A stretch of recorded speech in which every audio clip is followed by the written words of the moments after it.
Welcome back guys to our channel creative ज़रा। तो पिछले वीडियो में आपने देखा कि कैसे क्रिएटिव ज़रा काम करता है और उस हम क्या क्या देते हैं। तो और इस वीडियो में हम अपने रियल पर्पस के साथ शुरू करने वाले हैं।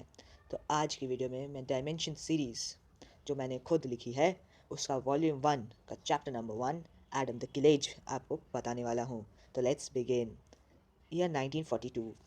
सर्दियों का समय था जब एडम का बर्लिन में जन्म हुआ एक मिडिल क्लास फैमिली में। उसके फादर रोनन का एक गवर्नमेंट ऑफिसर थे जो हमेशा क्राइम के खिलाफ रहते थे, चाहे उसका एनिमी कितना भी बड़ा हो या कितना भी छोटा। और उसके एनिमीज में से एक था हार्ली रॉय, जो फ्रांस, जर्मनी और यूरोपियन एरिया का एक बड़ा टेररिस्ट ग्रुप चलाता था।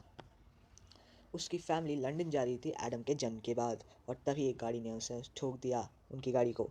और वो गाड़ी और किसी की नहीं, हार्ली की थी। एडम की माँ ने एडम को बचा लिया, बट एडम की माँ और एडम के पिता एक्सीडेंट में मारे गए। हार्ली नहीं चाहता था उस बच्चे को मरने देने से, इसलिए वह उसे उठा लेता है और एडम को वो लीगली अडॉप्ट करके बना देता है एडम डिंकिन से एडम रॉय। 1946 में एडम को स्कूल भेजते हैं वो। और ये स्कूल कोई आम स्कूल नहीं जहाँ हिस्ट्री, सिविक्स, मैथ्स, साइंस पढ़ाएं सिर्फ। यहाँ पे shooting, hand to hand combat, लोगों को असैसिनेट करना एक्सेट्रा सब कुछ सिखाया जाता है। स्कूल में भर्ती होने के कुछ दिन बाद ही एडम के एक भाई का जन्म भी होता है। अब ये भाई रोनन और उसकी बीवी का बेटा नहीं, बल्कि हार्ली और उसकी बीवी का बेटा था, और ये हार्ली का ब्लड सन जोई रॉय था। 1950 में हार्ली की बहन ने एक बच्चे को जन्म दिया।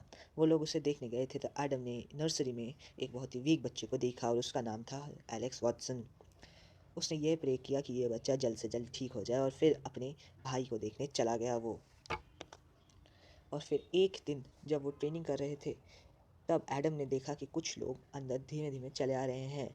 उन्हें लगा कि ये गवर्नमेंट ऑफिसर हैं, तो उसने उन सबको मार दिया। और फिर 2 घंटे बाद हार्ली का कॉल आया और सब ने अपना अपना सामान उठा लिया वहाँ से। हार्ली ने ये बताया कि गवर्नमेंट हमारे ऑफिस में रेड मारने वाली है, इसलिए उन्हें कहीं और जाना होगा। और हार्ली को इसके बारे में कोई आइडिया नहीं था कि वो कहाँ जाए। तो एडम ने आइडिया दिया कि उन्हें नॉर्थ ईस्टर्न पार्ट में जाना चाहिए, क्योंकि वहाँ पे जर्मन फोर्सेस काम आती हैं, क्योंकि वो बहुत हिली एरिया है, और हिली एरिया के कारण ही वहाँ पे बहुत कम लोग भी रहते हैं। हार्ली ये सुन के बहुत इम्प्रेस हुआ, और जोई ने तो डायलॉग ही मार डाला।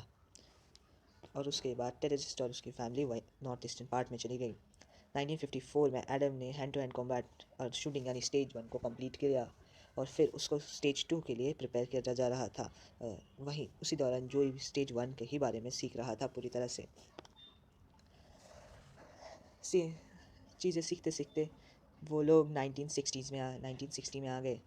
और तभी एडम ने हार्ली की दी हुई सारी ट्रेनिंग कंप्लीट कर ली, और वो ऑलमोस्ट अनडिफिटेबल हो गया।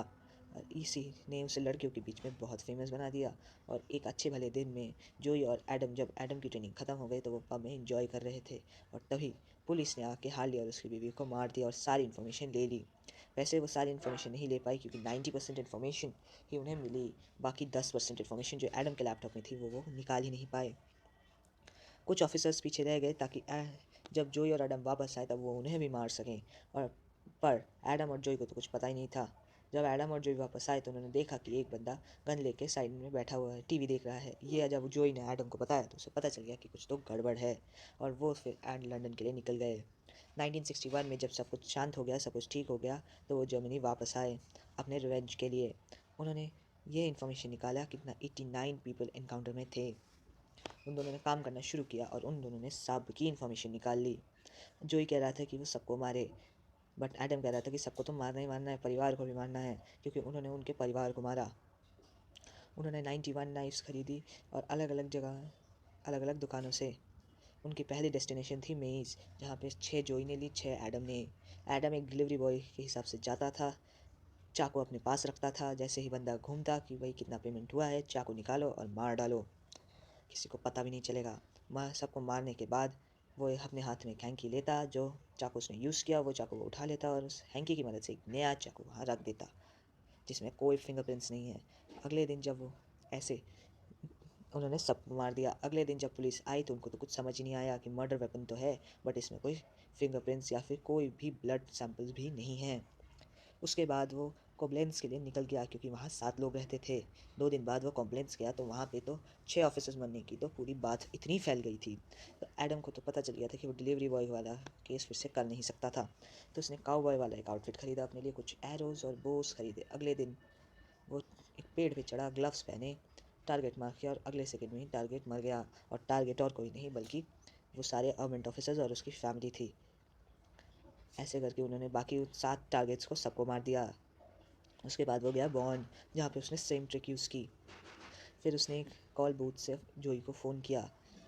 जब वो वहाँ से निकल रहा था तो वहाँ 3 प्लेसेस बचे थे। उसके बाद वो एस्टर्न गया सबसे पहले। वहाँ पे उन्होंने कुछ गन्स खरीदे क्योंकि उसके पास अच्छा खासा नेटवर्क था। तो ब्लैक मार्केट से गन लेने के बाद उन्होंने उसे सुपर हीटेड नाइफ की तरह मार डाला, जैसे एक सुपर हीटेड नाइफ बटर की तरह से जाती है वैसे मार डाला। हैनओवर उसकी लास्ट लोकेशन थी क्योंकि जोई ने एक एक्स्ट्रा लोकेशन कवर कर ली थी।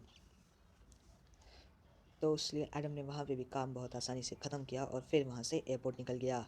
फिर वहाँ से बोला, एयरपोर्ट पहुँचने के बाद जब वो फ्लाइट पे बैठ गए तो जोई ने बोला कि हाल ही में जहाँ पे उसकी लोकेशन थी लास्ट वाली, वहाँ पे एक बहुत ही सुंदर और बहुत ही परी जैसी लड़की थी जिसे उसने देखकर अपने ऊपर से कंट्रोल खो दिया और उसने वो किया जो उसे नहीं करना चाहिए था। एडम ने ये उसे एक थप्पड़ मारा और जो डॉक्टर पोस्टमार्टम रिपोर्ट करता का चेकिंग करता है उसने उसे 100,000 यूरोज़ दिए। ये सारा काम उन्होंने 31 दिन में किया, 1 महीने के अंदर अंदर। और पुलिस को तो कुछ समझ ही नहीं आ रहा था कि पता नहीं कैसा अकाल पड़ गया कि लोग सारे इतने सारे ऑफिसर्स मारे जा रहे हैं। लंदन पहुंचने के बाद एडम वहीं थोड़े दिन रहने लगे। फिर वो जब ये मामला भी ठंडा हो गया, किसी को कुछ पता नहीं चला, तो वो जर्मनी वापस आए। एडम के दिमाग में जब लंदन में था तो उसके दिमाग में ये चल रहा था कि कैसे उनके ऊपर से शक हमेशा हमेशा के लिए हट जाए और ताकि वो कभी टेररिस्ट तो रहें और कभी उन पर शक ना आए। तो थैंक यू गाइस, इस वीडियो में मैंने आपको एडम द किलेज के बारे में पूरी तरह बता दिया है। अगली वीडियो में मैं फिर से आऊँगा एक नेक्स्ट चैप्टर को लेके, और नेक्स्ट चैप्टर का नाम मैं आपको रिवील कर देता हूँ। Chapter 2, Alex the struggling childhood. Thank you guys, thank you for watching.